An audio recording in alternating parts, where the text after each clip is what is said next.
Good afternoon, Arlington. Today is Sunday, September 15th. What a beautiful day out there, and the Giants are winning at halftime. So, as we begin this week, just a few things for this week coming up, and next week to begin planning. So we have our PTSA meeting this Wednesday at 6:30. That's September 18th. September 18th is 6:30 is our PTSA. Please come out and support. It's in our school library.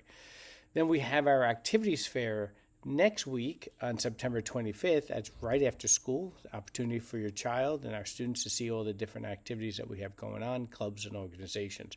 That's right after school on the 25th. Then on the 26th at 11 a.m. and 6 p.m. is our coffee, cake, and conversation. All are welcome.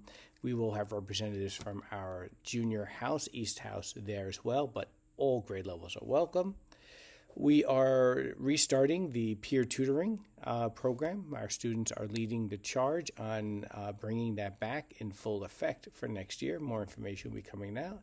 We're going to be looking for students who are able to tutor, and then we're going to look for those who need help. And we're going to combine that with all the work our counselors do in ensuring our students get the academic help that they need.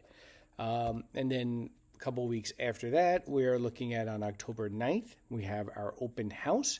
That's right after school. We have a half day. It's at 12 o'clock and then again at 6:30. And then we have our PSAT for our juniors on October 11th. So more information about those, but there, just put that down on your calendar. And if you have any questions, always reach out to your house administration and counselors, and they'll be able to help you out. As always, take care, be well. Check our webpage, our Instagram, X feeds, Google Classroom for all the different house and classroom stuff and information. And always just send us an email, give us a call if you have any questions. Okay? Take care, be well. See you this week. Bye-bye.